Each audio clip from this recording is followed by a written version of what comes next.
Bienvenue dans ce nouvel épisode d'horreur. Installez-vous confortablement, mais ne vous détendez pas trop. Aujourd'hui, je vais vous plonger dans une histoire sombre où la réalité vacille entre cauchemar et folie. Cauchemar en cuisine, une descente dans l'horreur pure, où un simple repas devient un festin pour l'angoisse. Vous êtes prêts? Prenez garde. Une fois que vous y goûterez, il sera déjà trop tard. Je crois que tout a commencé avec cet accident. Je me souviens encore de chaque détail, chaque instant douloureusement gravé dans ma mémoire. Le bruit des pneus sur l'asphalte mouillé, le fracas métallique, et puis le silence. C'est là que je l'ai perdu. Ma femme, ma lumière. Et depuis, rien ne va plus. Ma tête, c'est comme si elle s'était brisée en 1000 morceaux ce jour-là. Tout est flou, tout est brumeux, mais je sens que quelque chose est terriblement, irrémédiablement faux. Quand je suis arrivé dans cette vieille maison, au milieu de nulle part, c'était censé être un refuge, une pause, une opportunité pour moi de reconstruire ce qui restait de ma vie. Mes amis me disaient que j'avais besoin de me retrouver, loin du bruit, des souvenirs, de la douleur. Et cette maison appartenait à ma famille, une vieille bâtisse délabrée qu'on m'avait toujours déconseillé de visiter. Pourtant, c'était l'endroit parfait pour me retirer du monde. Mais rapidement, je me suis rendu compte que je n'étais pas seul, ici. La première nuit, je me suis réveillé en sueur, convaincu que quelqu'un chuchotait mon nom. C'était une voix faible, lointaine, comme si elle provenait des murs eux-mêmes.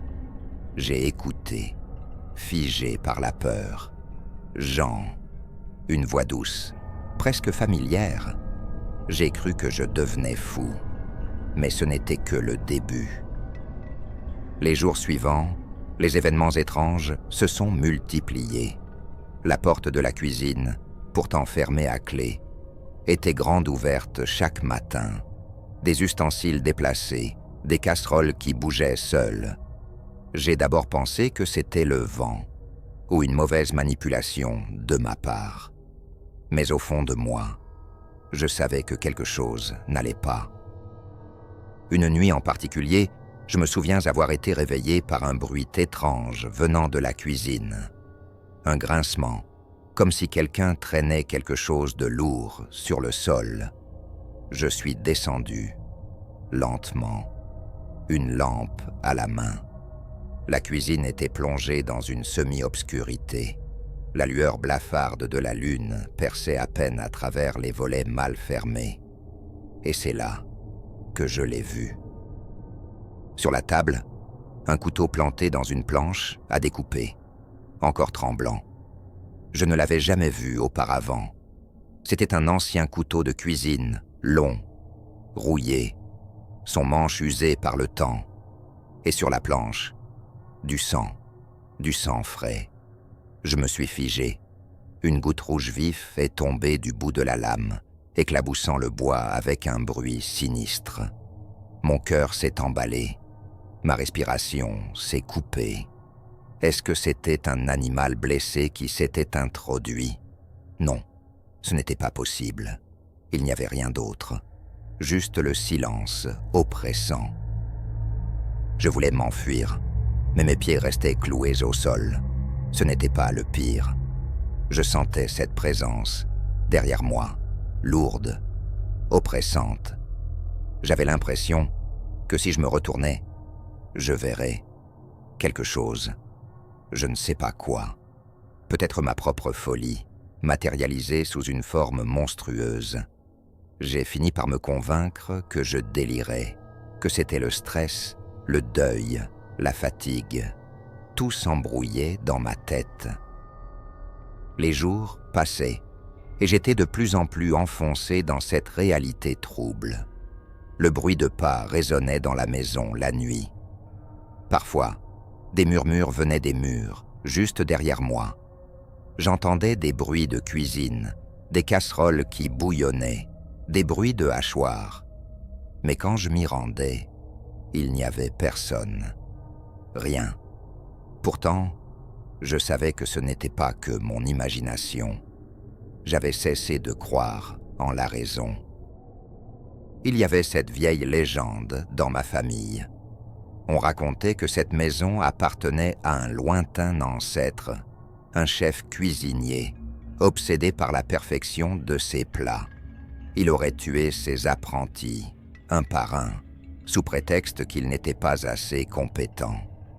Son esprit, disait-on, hantait encore la cuisine, cherchant des âmes à cuisiner. Je n'y croyais pas. Je n'y croyais plus, jusqu'à ce que je commence à voir son visage. C'était par une nuit sans lune. Les ombres dansaient autour de moi, alors que je marchais dans le couloir. J'ai jeté un coup d'œil dans le reflet du miroir au bout du couloir, et là, je l'ai vu.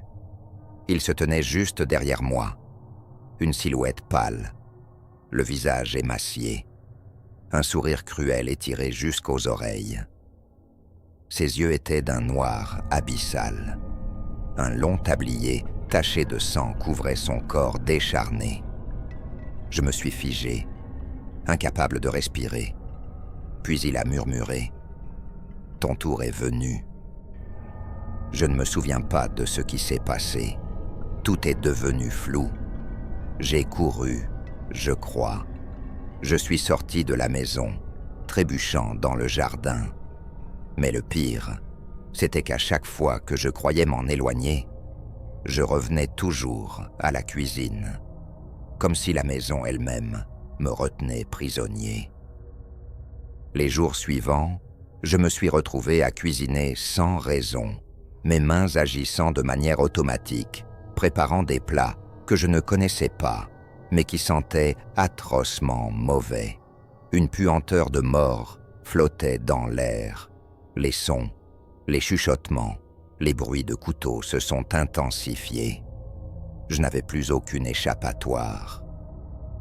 J'ai compris trop tard que cette maison n'était pas juste hantée par des souvenirs, elle était vivante. Elle se nourrissait de ma peur, de mon désespoir, et chaque coup de couteau, chaque plat préparé était une offrande à cette entité infernale. Je suis devenu son prisonnier.